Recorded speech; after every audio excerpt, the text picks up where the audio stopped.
Aujourd'hui on se retrouve pour un nouvel épisode de la série FCF News. Aujourd'hui on se retrouve avec un nouveau bulletin d'information.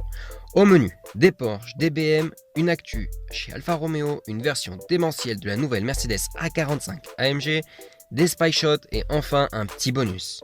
Allez c'est parti, action. On commence tout d'abord par une mise au point sur la Porsche 911 992 qui a déjà été présentée l'année dernière. Elle est désormais disponible en Carrera et Carrera S, les deux déclinés en version 4, c'est-à-dire en 4 roues motrices. On retrouve aussi la version turbo, sachant que toutes ces versions se déclinent en cabriolet. Dans le précédent épisode, je t'ai parlé de la future GT3 qui était allée faire un tour sur le Nürburgring. C'est maintenant au tour de la version Targa de se décourdir les soap-up. A noter que la version qui a été surprise par les espions est verte et avec 4 sorties d'échappement. Petit détail, mais normalement ce sont les sorties d'échappement normales, car les sorties d'échappement sport devraient seulement comporter une canule de chaque côté. On va suivre cette affaire de près pour savoir lequel est l'échappement sport. Enfin, une version avec un ducktail ou queue de canard a été surprise sur l'enfer vert. Peut-être la future version Turbo S.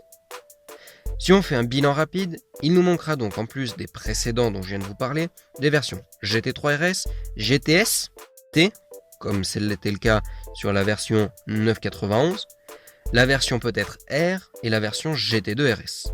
A noter aussi que l'on attend une version hybride de la 911. Arrivera-t-elle sur cette 992.1 ou sur le recyclage, c'est-à-dire la phase 2? On n'en sait pas grand-chose pour le moment. Mais il me tarde déjà de savoir à quoi ressemblera tout de même la version Targa 4S, car c'était vraiment une de mes versions favorites de la 991.2. On passe chez BMW maintenant. On retrouve la nouvelle série 5 Facelift, qui a été dévoilée, ou plutôt qui a fuité dans sa version définitive. Je trouve qu'il y a pas mal de changements. Tout d'abord, les haricots ont changé pour grossir un peu et s'intégrer un petit peu mieux à la gamme actuelle. Toujours sur l'avant, les optiques ont évolué pour donner un ensemble qui se rapproche des dernières productions comme les séries 3 et série 7. On peut noter un autre changement, c'est celui des optiques, mais à l'arrière, avec des phares plus modernes, avec un design qui se rapproche de celui de la série 3. À l'intérieur, même si on n'a pas d'infos dessus, on peut parier sur le dernier système d'infotainment avec les compteurs digitaux qu'on a retrouvés dans les nouvelles série 1 et série 3, X7, etc. Enfin, ce restylage aura aussi lieu sur la version Touring, logique, et sur la version M5, qui devrait elle aussi profiter d'une autre amélioration, c'est-à-dire plutôt un gain de puissance avec l'arrivée d'une version CS. En tout cas, c'est suffisamment rare chez BMW pour le souligner, mais c'est un restylage relativement important. Autre modèle de la gamme, certes toujours camouflé, mais cette fois officiel. Il s'agit de la future série 4 coupée que BM a postée sur son compte Insta. Toutefois, elle est encore camouflée, et plutôt lourdement, et on n'arrive pas bien à distinguer si elle possédera la grosse calandre, comme je vous avais montré dans l'épisode précédent, que vous pouvez retrouver en fiche juste en haut. Chez Alfa Romeo, on connaît désormais le prix de la Giulia GTA et GTA M qui avait été présentés pendant la période du Salon de l'Auto de Genève que je vous avais fait en virtuel. Je te laisse même retrouver la vidéo ici en lien si tu l'as pas encore vu. Bon, niveau prix, ils sont plus qu'élitistes. Il faut compter respectivement 171 000 € pour la version GTA et 176 000 € pour la GTA M. Alfa a aussi profité pour nous montrer les livrets que les clients pourront commander. Bon, je vous laisse regarder et me dire ce que vous en pensez dans les commentaires.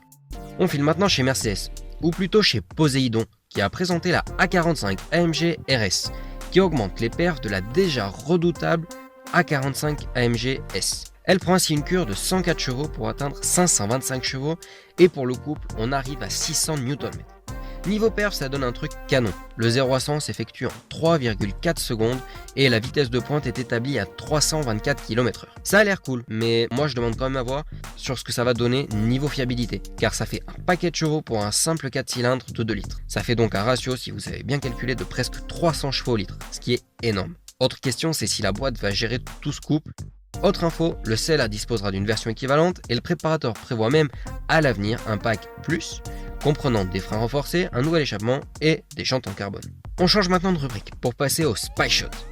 Après avoir un peu fouillé le net, je vous ai dégoté quelques clichés. Tout d'abord, la future AMG GTR Black Series qui a été reconnue plusieurs fois sur le NURB, à savoir quand est-ce qu'elle va sortir et à quel prix et avec quels appendices. Nous, on est plutôt curieux de savoir.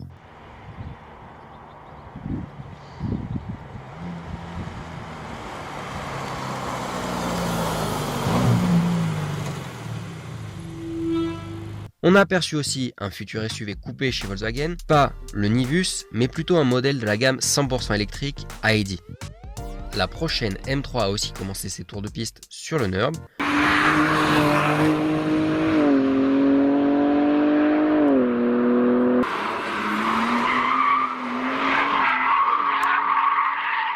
Voilà, pas plus d'infos, on passe direct du coup chez Jaguar qui a présenté le Pace et le XF sur des essais routiers. Alors là du coup ils sont encore camouflés mais on estime que c'est un restylage. Si tu arrives jusqu'ici dans la vidéo, je te remercie. Je t'invite à t'abonner, à liker et commenter pour me dire ce que tu penses de tout ça. Et comme prévu, on termine avec 2 news bonus. La première, c'est l'annonce qui a été faite par Seb Delaney qui a annoncé avoir obtenu une allocation pour une incroyable Ford GT. Espérons qu'il la spec avec un pack carbone. Et pour finir, il s'agit de la dernière news bonus et la dernière de cet épisode.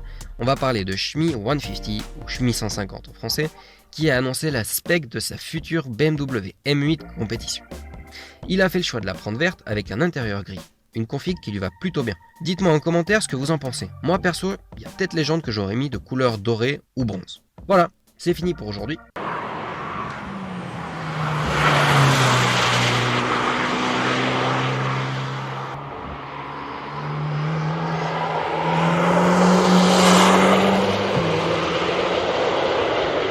En attendant la prochaine vidéo, je t'invite à t'abonner, que ce soit sur YouTube ou sur mon compte Instagram pour du car spotting ou sur Twitter pour de l'actu.